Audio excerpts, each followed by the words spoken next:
bienvenue dans Partageons l'économie, le forum organisé par La Tribune consacré à l'engagement RSE au temps des actes.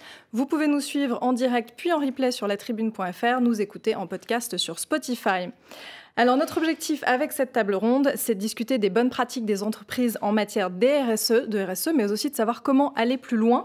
Pour en parler avec nous, un plateau 100% féminin aujourd'hui avec Émilie Ris. Bonjour Émilie. Bonjour. Vous êtes directrice RSE du groupe Pierre et Vacances Center Parks et membre aussi du C3D, c'est le collège des directeurs du développement durable. Que je représente aujourd'hui, en effet. Tout à fait. Laure Frugier, vous êtes directrice RSE et communication de Vivarte, qui est un groupe, on le rappelle, qui est dans le textile et dans la chaussure. Bonjour Ingrid. Bonjour. Hélène Valade avec nous à distance. Hélène, vous êtes présidente de l'ORS, qui est l'Observatoire de la responsabilité sociétale des entreprises. Vous êtes aussi directrice développement environnement au sein du groupe LVMH. Bonjour à toutes, merci beaucoup d'être avec nous. Laure, je voudrais commencer avec vous par une question concrète. Où en est-on finalement de la pénétration de la RSE dans les entreprises? Sur quoi se fondent les pratiques? Notamment, c'est vrai, dans votre secteur qui se retrouve quand même assez souvent sous le feu des projecteurs, qui est celui de la mode, celui de la fast fashion. Alors, c'est vrai que ça peut paraître un petit peu étonnant, mais moi, quand je suis arrivée chez Vivarte il y a 3 ans, la RSE, c'était terra incognita, c'est-à-dire personne n'en parlait. Donc, je suis arrivée pour insuffler une dynamique, et puis petit à petit, les habitudes sont venues, ça a bourgeonné, et aujourd'hui, moi, je trouve ça très encourageant, ça bouge, il y a beaucoup d'initiatives. Alors c'est vrai, vous l'avez souligné, Ingrid, dans le secteur de la mode, nous avons des enjeux extrêmement importants en RSE. Pourquoi ?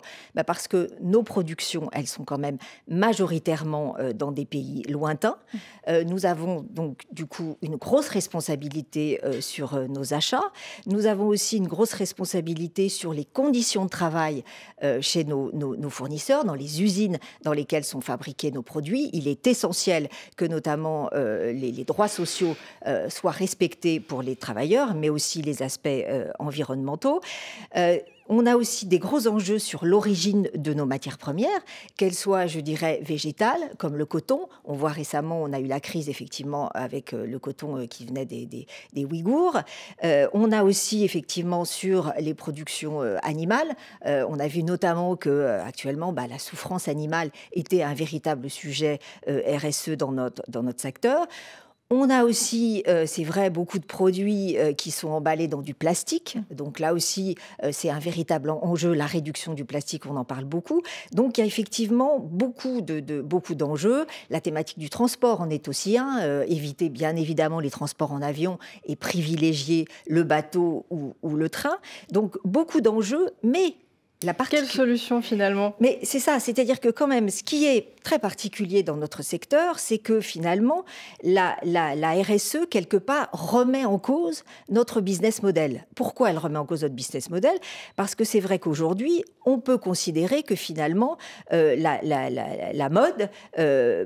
est quelque chose finalement de non durable, puisque une collection, c'est une saison et c'est la fast fashion dont on parlait. C'est effectivement, notamment la fast fashion. Il faut quand même savoir qu'en Europe, les femmes ne portent à peu près qu'un tiers de leur garde-robe. Le reste est dans les placards.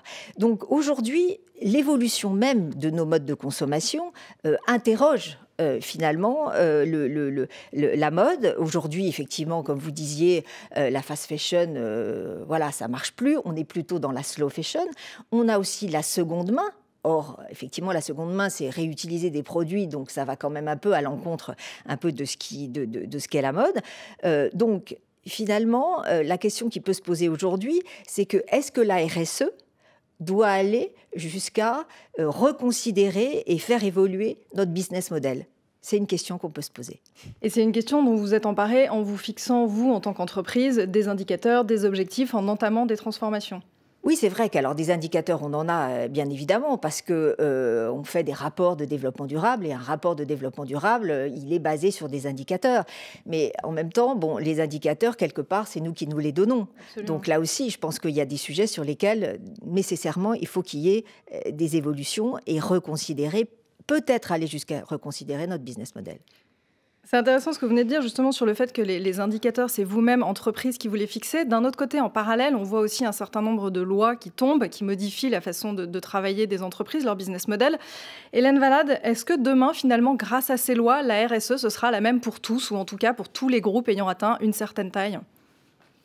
Ouais, c'est une question très très intéressante parce que toute l'histoire de la RSE, ça a été l'histoire de l'interaction entre des démarches volontaires des entreprises et qui se sont retrouvées ensuite dans les lois. Je prends l'exemple de la loi Pacte, en tout cas le volet raison d'être de la loi Pacte. Ce volet raison d'être n'aurait pas existé s'il n'y avait pas eu ce mouvement autour de la RSE, de la responsabilité sociétale des entreprises, de l'apparition d'une vision d'une entreprise en contribution aux enjeux de la société, et tout ça a été acté dans la loi Pacte. Donc il y a ce mouvement-là qui est en train de s'accélérer en ce moment parce qu'un certain nombre de choses qui ont été portées volontairement par les entreprises sont en train de se transformer en réglementation, que ce soit au niveau français ou au niveau européen. Donc, je pense qu'on peut s'en réjouir parce que ça veut dire qu'à partir du moment où c'est réglementaire, ça devient structurellement la norme pour l'ensemble des entreprises, quelle que soit leur taille, quel que soit leur secteur d'activité. Et du coup, ça déplace le volontariat des entreprises encore plus loin. C'est-à-dire il y en a toujours qui auront des coups d'avance pour incarner toujours plus fortement cette dimension d'une entreprise citoyenne, d'une entreprise très, très contributrice aux enjeux qui sont les nôtres aujourd'hui et qui seront demain peut-être un peu différents, que ce soit sur le climat, que ce soit sur la biodiversité, que ce soit sur l'inclusion ou que ce soit sur d'autres modèles économiques comme l'économie circulaire. Donc, en effet, en ce moment, une grande profusion quand on pense à la taxonomie, quand on pense à la révision de la directive européenne sur le reporting extra-financier, mais quand on pense aussi en France à la loi sur l'économie circulaire, tout ça montre que le législateur a pris en compte les avancées et les attentes, évidemment, et que du coup, il y a un langage commun qui est en train de se mettre en place entre toutes les entreprises. Donc il y a cette pression réglementaire qui monte, il y a une pression sociétale aussi, on le voit. Les entreprises bougent. Est-ce qu'elles sont à la hauteur aujourd'hui pour vous, Émilie ? C'est une dure question. J'aimerais vous dire oui. En vérité, malheureusement, non. Ce qui ne veut pas dire qu'il y a une énorme dynamique qui se met en place. Et Hélène en parlait, Laure, vous aussi. Concrètement, la loi, pour rebondir sur ce que disait Hélène, aide beaucoup. Parce qu'elle donne en effet ce standard commun. Par contre, on le voit par rapport à la taxonomie européenne qui va fixer des seuils très précis. Le monde du tourisme, que je représente aujourd'hui, via Pierre et Vacances Center Parks, sera perçu, en tout cas tel que c'est prévu aujourd'hui, par le bâti. Alors que le tourisme, c'est bien plus que ça. Donc concrètement, oui. La loi, et surtout en Europe, et on peut quand même, en plus en France, s'en targuer de dire qu'on est vraiment à la pointe quand même. Ça, c'est une bonne chose. Par contre, ce qui est vraiment nécessaire, c'est de faire pour que les entreprises, et les petites et les grandes, elles ont un rôle à jouer. Donc, il y a déjà cette notion de prise de conscience. Et cette prise de conscience était intéressante par l'approche risque, qui nous permettait de dire, voilà, est-ce que demain, et moi j'aime bien cette notion de stress test, se poser la question si dans 2 ans, 5 ans, 10 ans, j'existe encore. Est-ce que je suis encore économiquement viable? Est-ce que mon produit est attractif pour des clients? Est-ce que les investisseurs vont encore s'engager à mes côtés? Et ça permet notamment, parce qu'un des problèmes de la RSE, c'est qu'il aborde des sujets qui sont perçus comme à venir. Le dérèglement climatique, il a du mal à être tangible. On parle d'horizons parce que les experts sont ainsi dans des pronostics très compliqués, mais on est à des horizons de 2100. Pour un décideur en entreprise, c'est archi compliqué de prendre ça de façon tangible. Donc, nous, ce que j'ai réussi à faire en interne, c'est la prise de conscience en adressant des sujets concrets. Le dérèglement climatique n'est pas à venir, il est là. Regardez le rétrécissement de côtes, regardez potentiellement le problème sur le bâti, regardez la tempête Xynthia. Il y a beaucoup de choses sur lesquelles on a encore beaucoup de progrès à faire en interne, bien sûr. Mais le second point, pour rebondir sur l'idée du business model, c'est une fois qu'on a cette prise de conscience-là, que ce soit par les risques ou autre chose, c'est de se dire, j'aborde des transitions, des changements par l'interne sur mon cœur de métier et pas à côté.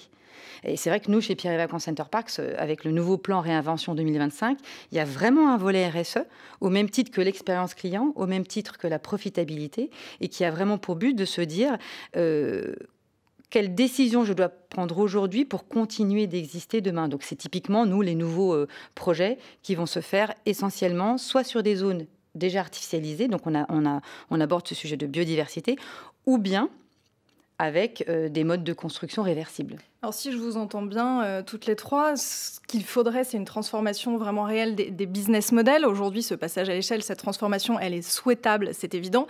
Maintenant, Hélène, la question se pose de savoir si elle est réalisable dans le contexte économique qu'on connaît. Est-ce qu'en septembre, cette transformation RSE sur les business models, ce sera en tête des priorités des entreprises, quand tout le monde dit que la rentrée de septembre sera la rentrée économique ?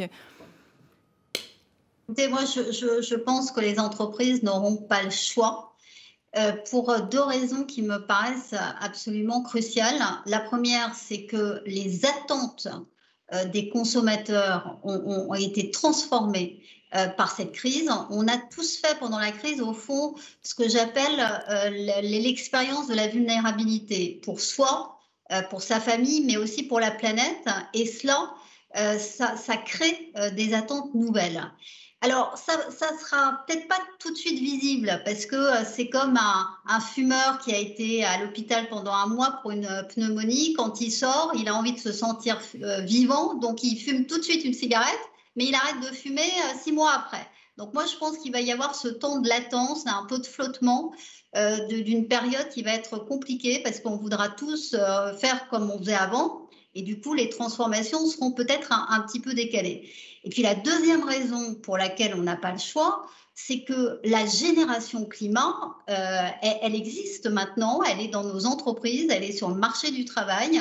C'est une génération qui a été socialisée et sociabilisée pendant une période très différente avec dans l'éducation, à l'école, au lycée, des cours sur le développement durable et puis du coup des attentes très très fortes, notamment sur la dimension climat. Donc je pense que ces sujets de RSE deviennent non seulement, comme on vient de se le dire, des questions de business, mais aussi des questions d'attractivité des talents. Donc entre ces deux feux-là, je pense qu'en effet, l'entreprise va être obligée de renforcer ces politiques de transformation du business et je suis moi un peu plus optimiste. Je pense que beaucoup de choses montrent que ça bouge énormément. La capacité d'ailleurs d'adaptation des entreprises pendant cette crise le montre très bien, c'est-à-dire qu'elles sont résilientes, elles inventent de nouveaux modèles économiques, elles sont en train de le faire, elles inventent des alliances, des nouvelles formes de travailler avec les fournisseurs, avec les startups, etc. Et tout cela dessine un chemin qui est différent et qui prend en compte la dimension environnementale et la dimension sociale plus fortement qu'avant. Donc voilà, moi je prévois 6 mois très compliqués et puis après, les bonnes décisions seront prises. Alors vous le disiez, c'est intéressant, attirer les talents, changer le modèle de l'entreprise. Il n'y a pas seulement les talents qu'il faut convaincre si on veut que l'entreprise performe, il y a aussi les consommateurs. Alors on peut se réjouir, il y a la génération climat, il y a effectivement des changements de mentalité. Maintenant, il y a aussi des réfractaires. Les réfractaires, ça fait partie de vos clients également. Comment rendre cette transformation compatible avec les attentes des consommateurs ? Émilie, par exemple, dans le tourisme. Moi, je partage complètement ce qu'évoquait Hélène là-dessus. Et je pense sincèrement qu'on a cette prise de conscience des citoyens aussi, que nous sommes tous des consommateurs, et qui est une espèce de chape de plomb, en fait.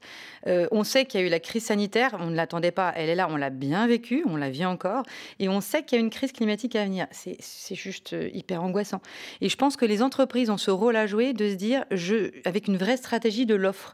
Et nous, c'est ce qu'on va essayer de faire en se disant, voilà, on va non seulement faire notre transition écologique, mais on veut être le lieu des vacances, du consommer mieux, du consommer local. Il y a ce sujet de mobilité aussi aujourd'hui, c'est-à-dire que la plupart de nos clients viennent aujourd'hui en voiture. Donc nous devons travailler avec les filières pour se dire la mobilité pour aller en station de ski, par exemple, je prends le train, mais j'ai vraiment un bus qui m'attend. Enfin, c'est très opérationnel ce que je dis. Mais il faut que le consommateur ait ce choix avec une offre qui soit désirable. Une facilité. Comme on dit chez Center Parcs, qu'elle soit hassle-free, qu'elle soit facile, sympa. Et on a ce même rôle à jouer, nous, envers, par exemple, la sensibilisation des clients sur les sujets de la nature et de sa préservation.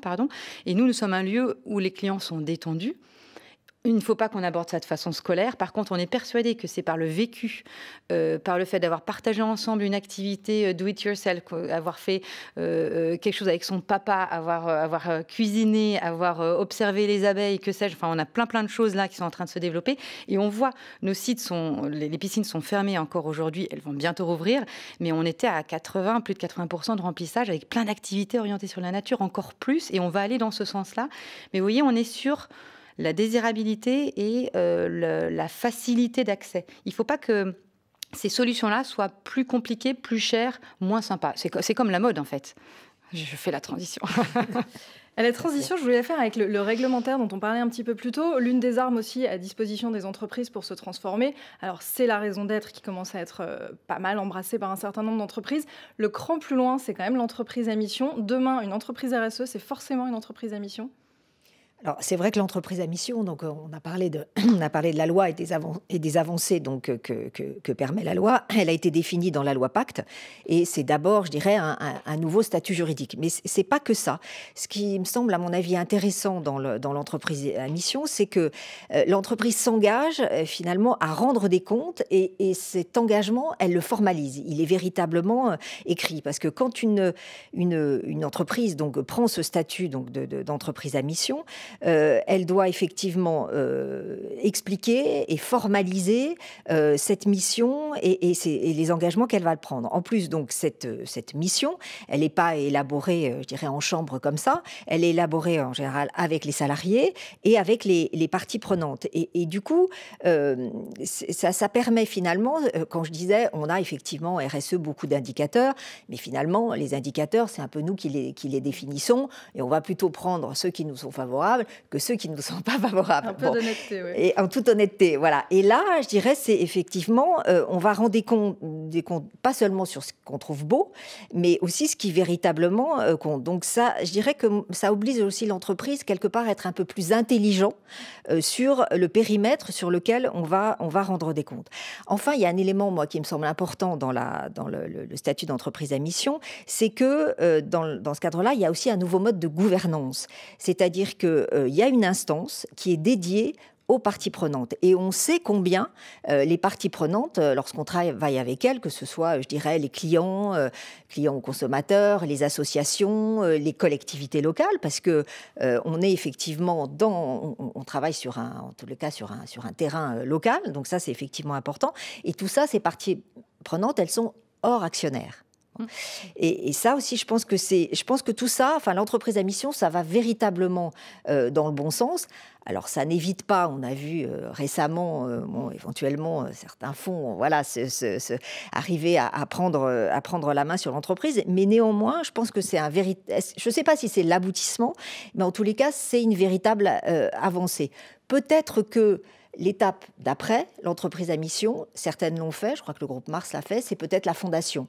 Ouais. Qui est encore effectivement une autre structure. Mais en tous les cas, moi je trouve que l'entreprise à mission, c'est une véritable avancée pour globalement quand même la société et l'entreprise dans la société. Alors, il y a une question que j'aimerais vous poser à toutes les trois aussi. Vous êtes toutes les trois directrices RSE, directrices environnement. Quel est l'avenir finalement de votre job, de votre métier ? Est-ce que demain, votre métier va disparaître parce qu'on peut l'espérer finalement, la transformation RSE sera intégrée vraiment dans toutes les parties de l'entreprise, dans tous ces métiers et on n'aura plus besoin de vous ? Alors moi, je suis absolument d'accord avec ça et je le dis depuis 10 ans, c'est-à-dire que cette fonction qui a été une fonction assez militante, mobilisatrice pour faire évoluer, pour transformer en interne des entreprises, elle doit à terme, mais alors je rassure tout le monde, le à terme c'est pas demain parce que comme on vient de se le dire là, il y a encore pas mal de choses à faire, mais elle doit à terme disparaître, c'est-à-dire que les fonctions structurelles de l'entreprise doivent toutes se doter de cette façon de faire qui au fond consiste à dire on fait attention à l'environnement et on fait attention au social. On a une culture de l'impact en permanence. d'expérience. En revanche, on peut imaginer qu'elles se transforment et qu'elles deviennent peut-être les lieux de ce dialogue avec les parties prenantes ou autre chose. Mais en tout cas, telles qu'elles sont aujourd'hui, moi je pense et je plaide pour cela, il faut que ces fonctions soient intégrées par les achats, la RH, le commercial, voilà. Autrement, on n'y arrivera pas. Laure ? Alors, c'est vrai que je suis entièrement d'accord avec Hélène. Il y a une évolution aujourd'hui, effectivement, entre une fonction qui, quelque part, se spécialise et même qui devient, par certains aspects, quand même très technique, et puis, de l'autre côté, qui doit être diffusée, bien évidemment, dans toutes les fonctions de l'entreprise.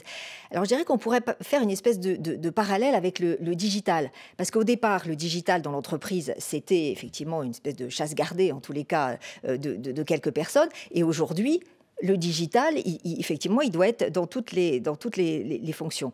C'est vrai que c'est évident que la RSE doit se diffuser dans toutes les fonctions. Mais pour moi, en fait, moi je dis que l'avenir du métier de la RSE et de nos fonctions, c'est plus vers la veille et l'innovation. Pour moi, effectivement, notre métier, ça va être d'anticiper les attentes de la société pour identifier les sujets de demain sur lesquels on va devoir rendre des comptes. Il y a un exemple, par exemple, qui est la souffrance animale. Il y a quelques années, c'était absolument pas intégré, en tous les cas dans le secteur de la mode et du prêt-à-porter, c'était pas intégré. Aujourd'hui, ça l'est, et donc c'est grâce justement à cette veille et ce rôle d'innovation qu'on doit avoir que, à mon avis, la fonction RSE va s'orienter plutôt effectivement vers ça. Et puis l'autre aspect dont parlait Hélène, qui est essentiel aussi, c'est travailler davantage avec les parties prenantes. Ça aussi, clairement, ça doit être le rôle de la RSE. Et puis, pardon, si je peux, je ne vous vois pas, hein, c'est un peu compliqué, mais je pense que cette dimension d'avoir un temps d'avance que vous citez, donc prospective, elle est absolument capitale, mais on pourrait imaginer aussi que c'est la fonction de la stratégie. Donc moi, je pense que les personnes qui ont porté les sujets RSE doivent se rapprocher de la stratégie et peut-être à terme prendre des présidences d'entreprise. On dit tout souvent que les présidents d'entreprise viennent de la finance ou de la RH. Ça serait pas mal qu'il y ait des perspectives de carrière entre les patrons RSE et développement durable et les dirigeants. On serait ravis de vous réinterviewer toutes en tant que présidente de vos groupes respectifs. Émilie, vous avez quelque chose à ajouter ? Oui, je partage ce point de vue avec cette idée quand même de prérequis. C'est-à-dire que oui, moi je serais vraiment ravie qu'on soit amené à s'effacer. Et c'est ce qu'on essaie de faire, de toute façon, nous en interne, hein, que chaque métier ait sa feuille de route. Parce que de toute façon, il n'y a que comme ça que ça marche. Mais les prérequis, c'est quand même que chacun comprenne déjà qu'est-ce que la RSE et du coup, qu'est-ce que ça veut dire les deux notions phares que sont intégrer les externalités négatives, donc concrètement mon impact négatif, en nous ce sera sûrement les sujets de consommation d'eau, d'énergie, d'impact sur la biodiversité, il y a aussi les sujets évidemment d'équité homme-femme, etc. Mais une fois, donc comprendre ce sujet et puis l'intégrer en intégrant cette notion d'impact positif, c'est-à-dire de contribution. On a pas mal parlé justement d'entreprise contributive, d'entreprise à mission, et c'est pour moi là aussi l'avenir de l'entreprise de demain. On parle beaucoup aussi de raison d'être, mais ça, c'est les notions qui sont quand même l'apanage de grandes entreprises, de grandes structures. Donc moi, j'espère que les étudiants d'aujourd'hui seront déjà formés à comprendre ces externalités négatives et cet impact positif qu'on recherche, cette notion de partie prenante, parce que c'est quand même, nous, on est dans notre jargon, mais on est consciente qu'on est quand même encore un peu dans notre monde, et donc de passer la main, notamment aux jeunes, mais aux moins jeunes aussi. Donc en effet, le DG, directeur DD, c'est l'avenir de demain, ouais. On va se quitter là-dessus. DG DD. Merci beaucoup à toutes les trois pour ces échanges. Je vous rappelle que vous pouvez nous suivre en direct sur latribune.fr, en replay également, et puis en podcast sur Spotify.